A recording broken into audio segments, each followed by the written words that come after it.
una visión se ve a una pareja besándose, pero son interrumpidos por el esposo de la mujer. Este toma una tijera y los apuñaló a ambos. La mujer, que tiene la visión, anuncia sobre el asesinato. El año es 2054 y el capitán John Anderton llega a las oficinas de precrimen en Washington, D.C. Allí, él y su equipo analizan estas visiones, las cuales están contenidas en bolas rojas, para determinar la ubicación y capturar al criminal antes de que el asesinato pueda siquiera ocurrir.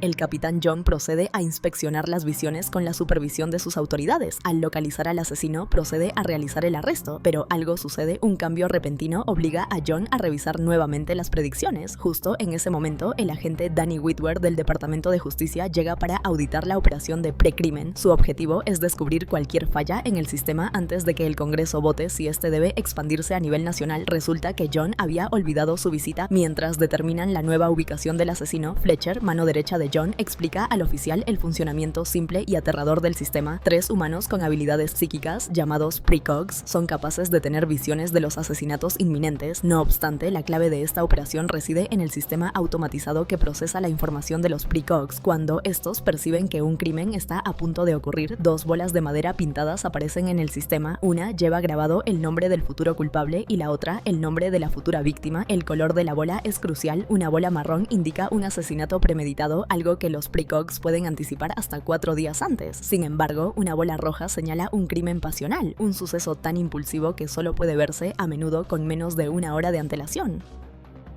Finalmente, el equipo determina la última ubicación del criminal. Con solo 11 minutos para actuar, el equipo se dirige de inmediato a la escena del crimen mediante una aeronave especial. Simultáneamente, Howard Marks se despide de su esposa Sarah después de desayunar y enviar a su hijo a la escuela. Howard sospechaba que su esposa lo estaba engañando, así que espera que el amante de su mujer entre en la casa para emboscarlos. Mientras Howard espera a su esposa y su amante con unas tijeras, John y su equipo llegan al lugar, pero no reconocen cuál es la casa correcta. De inmediato se comunica con Judd para que revise la casa de la premonición. Al saber que la casa correcta es la que tiene la puerta abierta, John corre y detiene a Howard a tiempo. Una vez que frustran el acto, aseguran al culpable colocándole un halo, un dispositivo en la cabeza que lo incapacita totalmente. Al mismo tiempo, el agente Whitwer presencia como los 3 precogs reviven el crimen brevemente en las pantallas del cuartel general. Cuando Whitwer pregunta al respecto, Judd le informa que a veces, después de un crimen frustrado, los precogs tienen estas imágenes de eco que parpadean en sus mentes antes de ser eliminadas del sistema.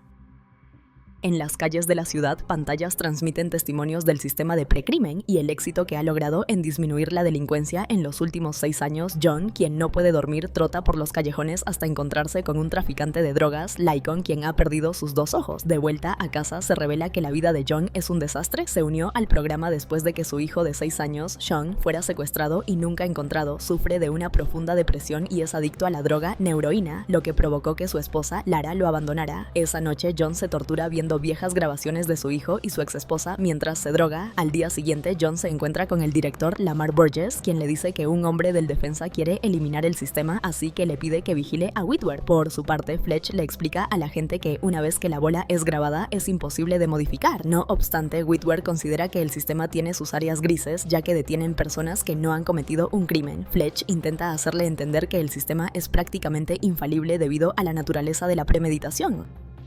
Whitwer lo confronta que no es el futuro si lo detiene, lo cual constituirá a una paradoja. En eso, John interviene y explica que la premeditación es algo que sucede en todo momento. Usando la bola que el agente agarra antes de caer como ejemplo, John explica que solo porque evitó que sucediera no quiere decir que no pasaría. Entonces le pregunta a John si han tenido falsos positivos, a lo cual el capitán responde que los precogs ven lo que el asesino hará, no lo que pretende hacer. Whitwer ataca con otra pregunta: ¿por qué no logra evitar violaciones o suicidios? John responde que se debe a la naturaleza de los homicidios. Entonces Fletch cita una frase: no hay nada más destructivo para el tejido metafísico que nos une que el prematuro homicidio de un humano perpetrado por otro, a lo cual John aclara que es una frase de Iris Heinemann, la desarrolladora de los precogs y pionera del sistema. Whitwer cambia el tema y pregunta si puede saludar a los 3 precogs, pero le aclaran que nadie tiene permitido entrar al templo. John duda, pero cuando el agente le muestra la orden judicial, no tiene otra opción. John, su equipo y Whitwer entran al templo, donde Wally, el cuidador, les dice que los precogs están durmiendo. Wally le explica a la gente cómo funciona la tina de los precogs. Esta tiene una sustancia de fotones que sirve tanto como nutrientes como conductor. Los 3 precogs se llaman Agatha, Arthur y Dashiell. Escanean sus mentes a través de una tomografía óptica instaladas directamente en sus cabezas, capaz de mostrarles lo que ellos ven. Para que no sientan dolor, mantiene sus cabezas llenas de endorfina y dopamina. Cuando Witwer compara a los precogs con los oráculos, John le explica que son filtros de patrones de reconocimiento, no intervención divina. Al ver que su equipo entretiene la idea, John los manda a trabajar. A solas, Witwer revela que fue al seminario durante 3 años antes de volverse agente. Después de presenciar la muerte de su padre a los 15 años, abandonó el seminario. Con esto, Witwer intenta empatizar con John, ya que sabe que perdió a su hijo. John lo confronta sobre sus razones y el agente le responde que su misión es verificar que el sistema no tiene fallas. Nuevamente, John recalca que el sistema es infalible, a lo cual Witwer está de acuerdo, así que cualquier falla que consiga sería una humana. Una vez que el agente se retira, John se queda observando a Agatha, quien tiene un flashback de una mujer que se ahoga.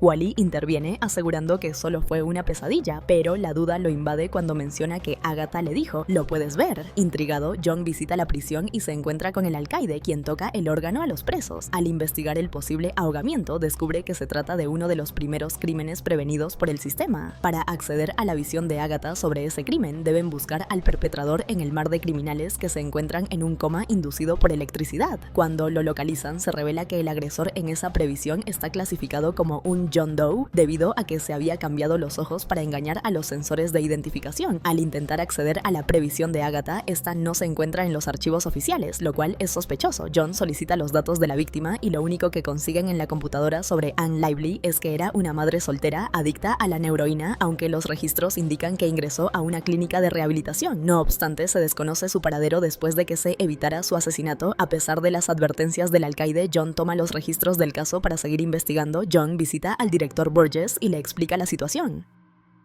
En eso, Burgess le dice que la ex esposa de John, Lara, lo llamó porque está preocupado por él y que descubran sobre su adicción. Entonces, Burgess le explica que una vez que el sistema de pre-crime se vuelva nacional, ya no le pertenecerá. John le asegura que no permitirá que eso pase, pero Burgess sabe que nadie los escuchará. Burgess es consciente de que John está obsesionado con pre-crimen, pues cree que esta tecnología podría haber evitado la muerte de su propio hijo. Mientras tanto, el agente Witwer allana la casa de John y descubre su adicción. En eso, los precogs tienen una visión aterradora. Predicen que John Anderton matará a un hombre llamado Leo Crow, alguien a quien jamás ha conocido. Al saber esto, John interviene y evita que su colega Jad sepa sobre el crimen. Wally nota lo que John ha visto y le dice que solo tiene 2 minutos para huir antes de que encienda la alarma. Sale inmediatamente del templo, pero se encuentra con Witwer en el ascensor, quien le dice que descubrió sobre su adicción. Esto le daría una sentencia de 6 meses y el retiro de su cargo. No obstante, John cree que lo ha incriminado. Justo en ese momento se escucha la alarma de pre-crime, forzando a Witwer a iniciar una cacería para capturarlo.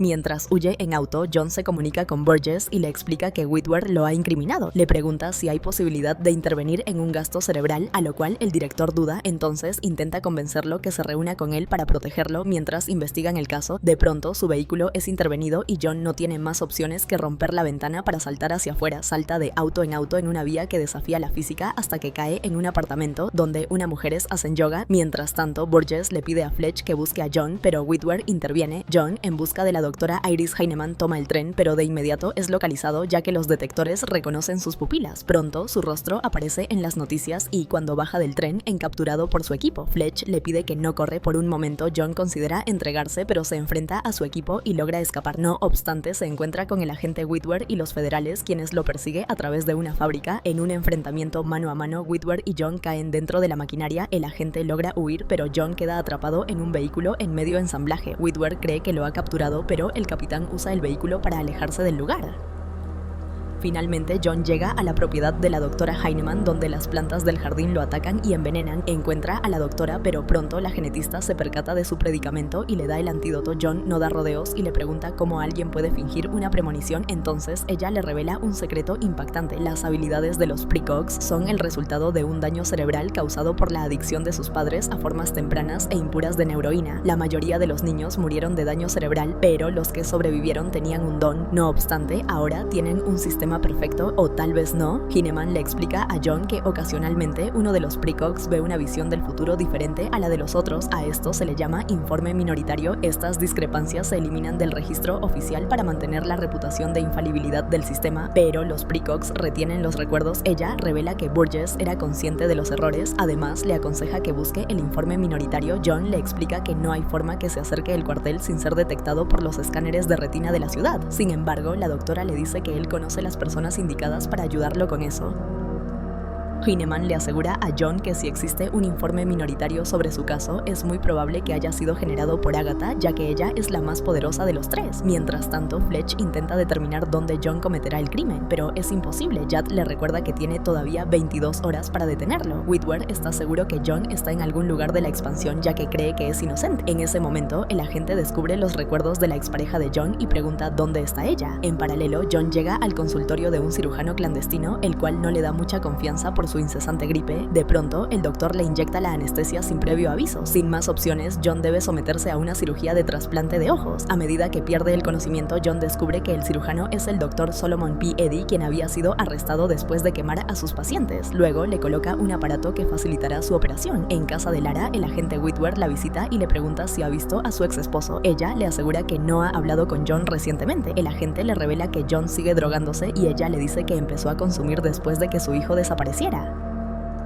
Luego, la confronta sobre la acusación hacia John sobre un intento de suicidio. Ella aclara que se equivocó y que solo fue un accidente donde John terminó disparando a la pared del apartamento después de ver una sandalia de su hijo. Al final, Lara confiesa que dejó a su esposo porque le recordaba a su hijo y le pide a la gente que se retire. La cirugía de John finaliza y el doctor le recomienda que no se quite las vendas en las próximas 12 horas, pues podría quedarse ciego. El doctor y su asistente recogen sus pertenencias, le dejan comida y agua a John. Además, le da un suero que le cambiará el rostro en caso de que necesite ser irreconocible y sus ojos anteriores. Mientras espera que pasen las horas, John se droga hasta quedarse dormido. En su sueño, recuerda el día que su hijo desapareció. Ambos estaban en la piscina pública cuando John decide hacer una competencia para durar más tiempo bajo el agua. Le entrega su reloj a su hijo para que tome el tiempo. Pronto ve el reloj caer en el agua y al volver a la superficie descubre que su hijo no está. John despierta gritando el nombre de su hijo, Sean, se levanta y a ciegas busca comida en la nevera agarrando la que está podrida.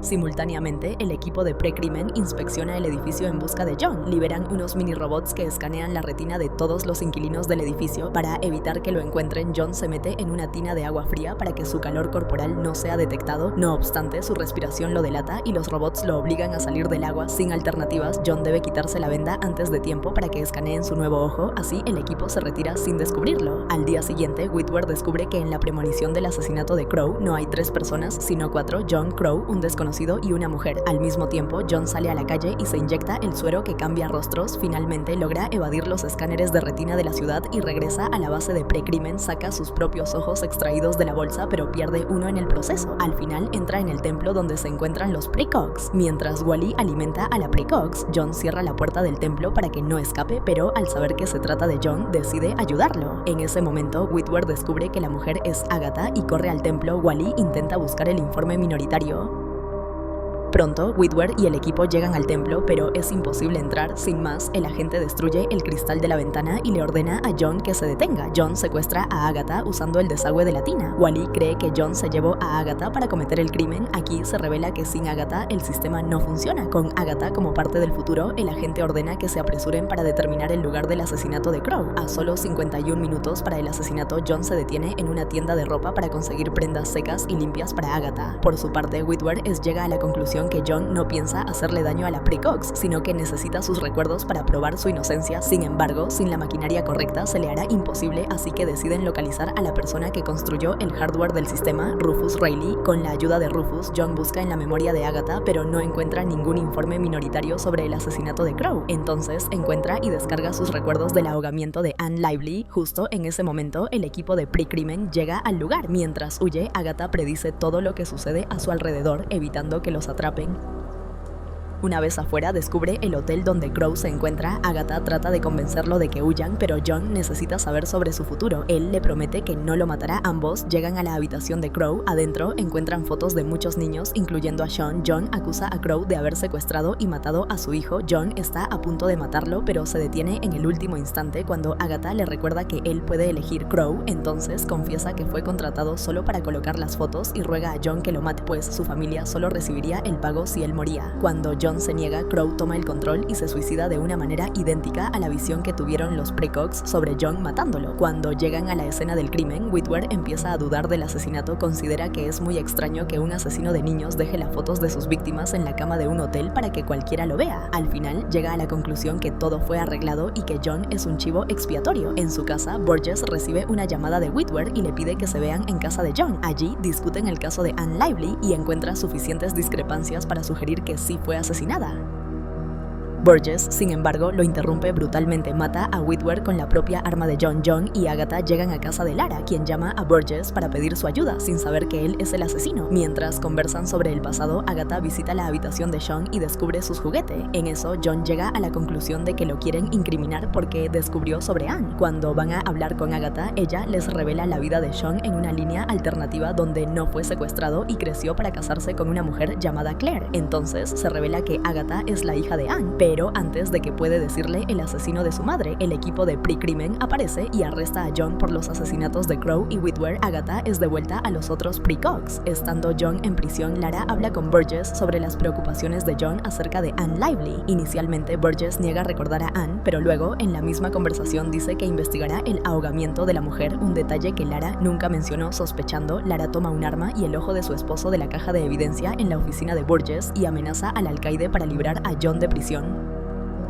Durante el banquete que celebra el lanzamiento nacional de Pre-Crimen, John llama a Burgess y lo confronta. Con ayuda de Lara, convence a Jad de que transmitan el asesinato de la madre de Agatha. De esta manera se revela la verdad. Anne Lively, adicta a la neuroína y madre de Agatha, había intentado recuperar la custodia de su hija. Burgess contrató a un hombre para que la matara, sabiendo que Pre-Crimen intervendría. Luego, él la mató él mismo de la manera exacta prevista. Los técnicos de Pre-Crimen descartaron la segunda visión del asesinato como un simple eco de la primera. Cuando John comenzó a investigar, Burgess orquestó que Crow se hiciera pasar por el secuestrador de Sean para provocar a John a cometer el asesinato y mantener el secreto enterrado. De repente, una bola roja de pre-crimen aparece, indicando que Burgess matará a John. Mientras los dos hombres se encaran, John señala el dilema final. Burgess puede perdonarle la vida y ver cómo pre-crimen es desacreditado y cerrado, o puede validar el programa matándolo y, por ende, ir a prisión por un futuro asesinato. Burgess le pide perdón a John y se dispara a sí mismo. Después de 6 años de precrimen, el proyecto fue abandonado. Los presos fueron liberados, pero se mantuvieron bajo vigilancia en los años venideros. Al final, John y Lara se reconcilian y ella queda embarazada de otro hijo, mientras los precogs son llevados a una ubicación secreta para vivir en paz.